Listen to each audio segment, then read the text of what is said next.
Amen. Okay, so I'm going to stop real quick. James, you got me on the first song really bad. If I'd had to come up here right after you, I wouldn't have made it. Because I was in tears. Beautiful tears, mind you. It was just a reminder, something that I already knew, but I had never heard it put into those kind of words. It was absolutely amazing. Thank you for sharing. Hello, Unity of Carlsbad. I'm back. Yay! I love getting the invitation to be here. I love seeing all these smiling faces, and when you're watching us in internet land, you got to come down here because these are absolutely amazing people with huge hearts, and they'll just love you up. If you need a place to be loved up, show up, okay? Okay, so everybody knows we are. There's somebody here with me today, I guess. I am Reverend Beci Rohkohl, and I go around to different churches and talk. I have my own little ministry that does things out in the community. It's a community ministry, but I love when I get asked to speak at different congregations because every one of them is different, right, Reverend Jackie? The energy is different, the love comes across. They still have the same foundational teachings, the unity teachings, but every one of them just gets to us just a little differently. And I love that. So let me start today, are we there yet, with a quick story. So there was this atheist man, and he was out for the day fishing. He was in his boat and just having a wonderful day, feeling the sun on his face. Just bringing in the fish like you wouldn't believe. They're all coming in. He's having a good old time. And all of a sudden he hears this big loud crash, and from nowhere up comes the Loch Ness Monster. The monster grabs the boat, throws it into the air, and opens its jaws as the boat and the man start tumbling into the jaws of the Loch Ness Monster. And the man yells, "Oh God, please help me." And everything freezes. They're all hanging there in suspense. And this big booming voice from the clouds rings out, "You don't believe in me. You don't believe in God. So why should I help you?" And the man goes, "Geez, God, give me a break. I didn't believe in the Loch Ness Monster 3 minutes ago either."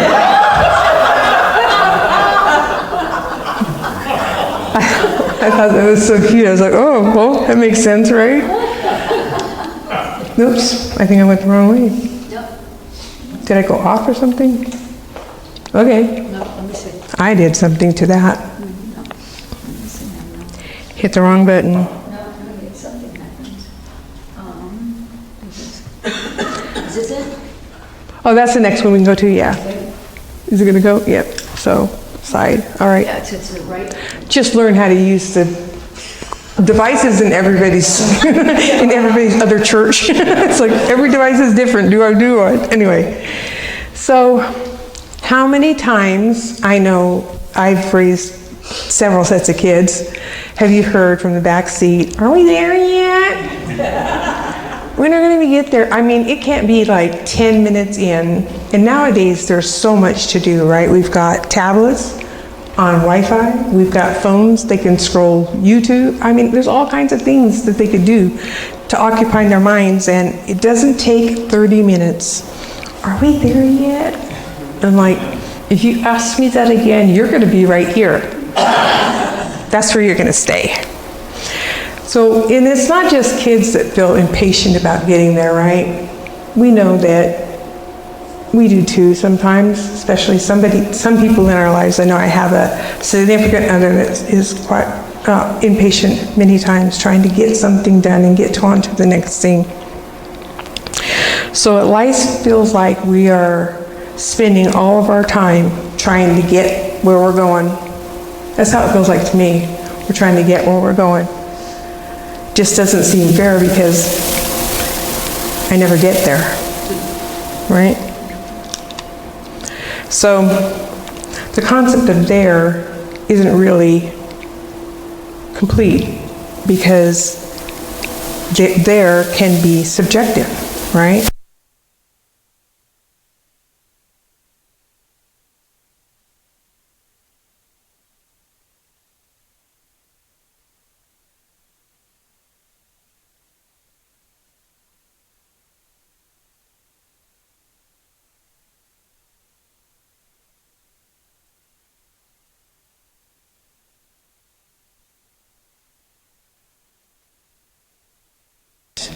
The idea that out there can be whatever our goal is. And I'm not saying don't have goals. I even encourage my grandchildren to have goals and set things.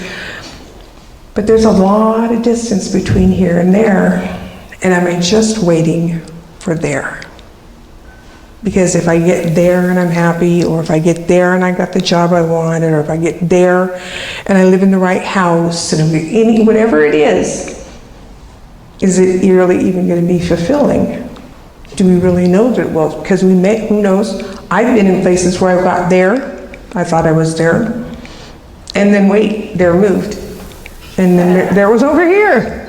Because it's like, well, I was there for a year and then it just didn't feel right. It's supposed to be over here, right? And so this can perpetuate the cycle of continuously looking for and renewing the there.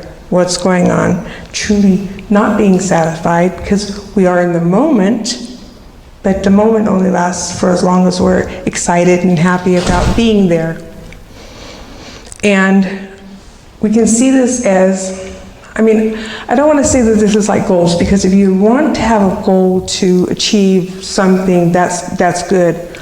But don't just look at the goal out there. We have to do the steps here to get to the goal. Because you know what happens when somebody just gives us our goal, right? What happens? So looking for it out there, job, home, success, all of that comes down to spending our time envisioning something, which is good. Fillmore's say, you first see it in your mind, and then it'll turn into kind, which is good. The mentality of that. But if we think that getting there is going to make everything all better, that's subjective. We just don't know that for real. It has nothing to do with setting goals, or personal or professional. Just knowing that whatever spot you're picking, in a week you might be picking another spot. I don't know if anybody here feels like this, but this year's kind of been can I get there for me? Especially in my health crisis and my healing process. I keep saying, can I just get there? Can February get here any faster? So this can be done and I can move on. But what am I doing now along the way to be ready for that, so that this doesn't happen again? I have to prepare myself in the process and take the steps, because if somebody just hands it to us, it doesn't always turn out how we think it's going to turn out. It says whatever the mark is has nothing to do with setting goals or personal or professional, right? It has to do with being satisfied when you reach your goal. What brings you satisfaction? I almost forgot how to say that word. I'm like, where did that go? The fog brain is definitely in. So how could there be changed? I've been chasing there for a long time. I knew this a long time before I got to Unity, because I would set something and say, that's where I want to be. And I'd get there and there wasn't there anymore, because it was over there now. I'm sure that has a lot to do with the trauma in my childhood. But, even in my adulthood, when I started healing, I was still chasing the there. And even in this year, I've caught myself going, can I just get there? I know it'll all be better there. But the mind has to set me up for there. I have to know what I'm getting into, what it's going to be like, what I want to do with it when I do get there. These are our goals. Making sure that we get there and not having to chase there, not making it a there that's moving all the time, but really building ourselves to be where we are rather than there we are. Does that make sense? Okay. Let's build ourselves to be where we want to be instead of, pointing at us, yeah, that's over there, that's it, we'll do that. Make it where we are. Everybody comes here, the cycle goes on. And is there any joy in that? I think I've had some joy getting into there and going, yeah, I'm there. Even graduating ministerial school was like, yes. At the same time, that wasn't really the goal. That was an access to the goal. The goal was to be the minister. The goal was to share the light of God through unity and with my unity friends and the world. That's really the goal, and that's going to be a goal going on. The ministerial school was simply steps to it, to getting where I wanted to be instead of there. So we want to see that we get where we want to be in our lives, and people think that when we get there they'll be happier, they'll be joyous. And I listened to a lady the other day that made a mention of this. I thought it was pretty interesting. She said, happiness is something that happens outside you. It happens. Joy is something you feel and you spread. Joy comes from within. So you can have the happiness, that's great, but where's the joy inside you feeling being accomplished and doing what you want with your life and being where you want to be with your life? Finding that joy and keeping that joy no matter where you are is the real goal, especially when it comes to people like us in unity that know that all we have is here and now, and divine order is happening here and now in all times. So Eric Butterworth says it this way. He says, in our time of confused priorities, the success syndrome is an overwhelming influence. Getting there is all important, no matter by what means. And I think that's true, truer now than it ever has been, and he said it a long time ago. You know, but I think we go closer to the truth in that. He goes on and he says, but success is just getting there. Is not just getting there, it is earning the right to be there, right? To try to achieve anything without having the consciousness for it is mental theft. And I have a prime example of how this happens across this nation all the time. The big dream, right? Everybody has a big dream. Oh, I want this, I want that. Could I be teleported into having this, right? When I get there, when I have all the money, when I have the big house, all this. But what is the big dream in this instance? The lottery. Right? Everybody wants to win the lottery. Do you know how many people play the lottery?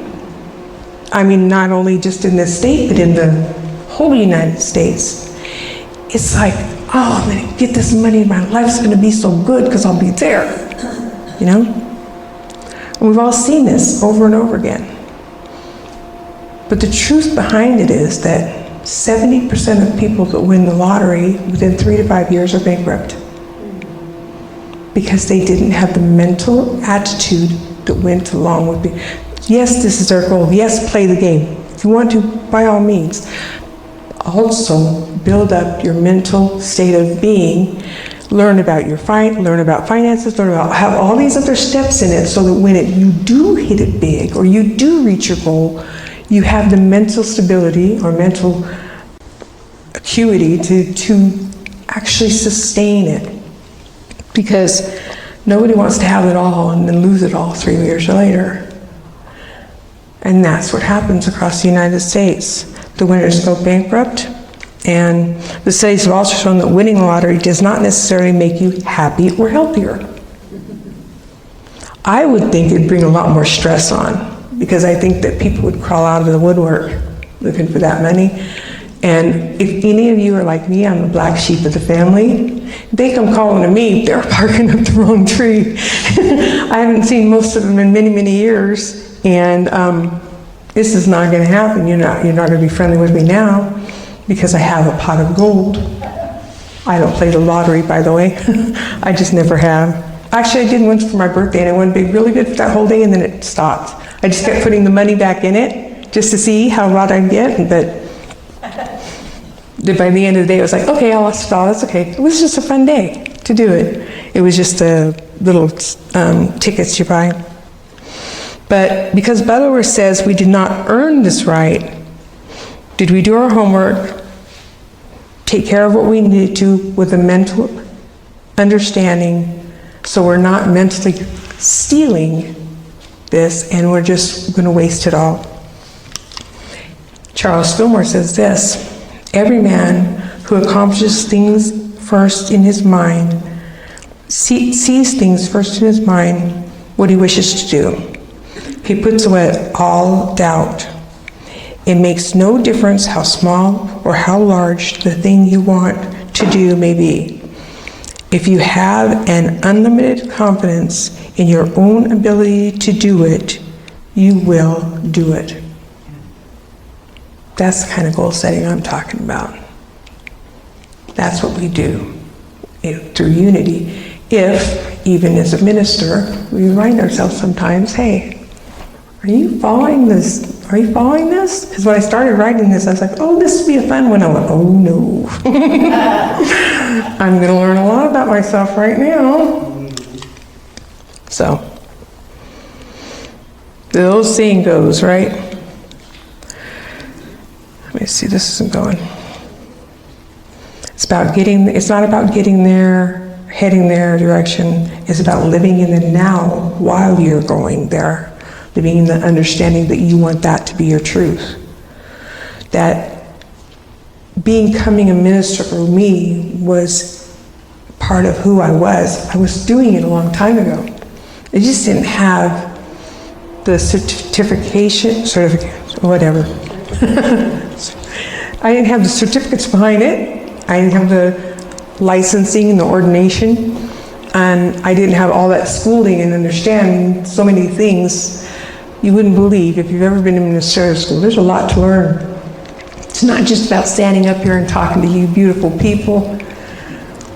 It's about learning a lot about yourself, because you are my mirror in every way. And I know, James, that song you sang earlier was my mirror. I needed to hear it again. I hadn't heard those words in a long time, so it was good for me. I think I was supposed to be here on this day. I'm pretty sure, because it's just going in that direction. So, living in the now is what we want to do. So we can still have our goals and our ambitions and everything else, but we have to live in what we have right now, where we are right now, because we know divine order is happening right now. Because if we were supposed to be where we think we're supposed to be, divine order would have us there. You know, we'd be in that place. We'd be where we're supposed to think we are. So this old saying says, the past is history, the future is a mystery, today is a gift. That's why they call it the present. How are you using your present? How well are you using the present moment? This week was a rough one for me, so I can tell you that there was 2 days I wasn't using it at all. I was pretty much working from bed, so I didn't have the energy to do anything else, but I was still working on what I needed to do, reaching my goals, fulfilling my commitments, for sure. I like to be one of those people that stands by what they say they're going to do. So give yourself the gift of today, and the goals will come. They will. The goals will come. Unity always reminds us divine order is happening in every moment. So, I love this. This is an old Western proverb. When you pray, move your feet. I learned this in ministerial school from someone else that shared it, and I was just like, I never thought about it that way. It's just like everything else, even like in Matthew 7 and 8, it says that ask and it will be given to you. Seek and you will find it. Knock and the door will be open to you. For everyone who asks receives. The one who seeks finds. And the one who knocks, the door will be opened. Are we knocking on the doors? Are we putting up, or are we just going, hey, you said I could have what I wanted. Come on. I have teenagers, okay, 4 of them. So I get like, well, I asked for it. Yeah, but what did you do about it, you know? I'm not going to hand it to you. If you want my help on it, we'll go do it. But I'm not going to go and do all the work and give it to you. Because then you don't have the respect for what it is.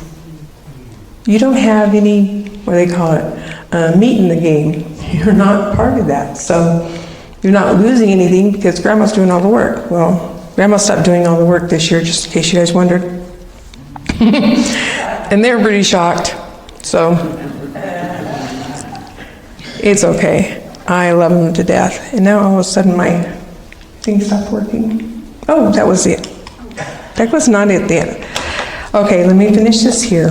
The goal is great. That went faster than I thought. I reached my goal. Please do not mistake me, because I believe in the dream. Even the dream of winning the lottery. But let's get prepared for it. Let's use our skills as Unity students to understand what we need out of it, what we want out of it, and what it will look like on the other side, like Charles Fillmore says. And then we'll know that when we arrive where we're supposed to be, all that we need will be there with us by living in the moment. So when you pray, move your feet for sure, okay? And I want to leave you with a thought, just really briefly. I can stand up here and preach it all day. I'm living it with you, okay? Ministers are just living in the presence and holding space for other people. We do our best to follow everything, but some things slip through the cracks. I told my therapist the other day that I have so many tools in my toolbox that I can no longer see the bottom of the box. So what I have to do is take it out and turn it over, because there's things she's telling me to do that I already knew I needed to do, but I've been buried so long, I haven't brought it back up. So I've decided to start a pegboard and hang all my tools on the pegboard so I can visually see them, and that way I too can be where I want to be and not be looking for there as the answer to my happiness or my joy. So when you pray, move your feet.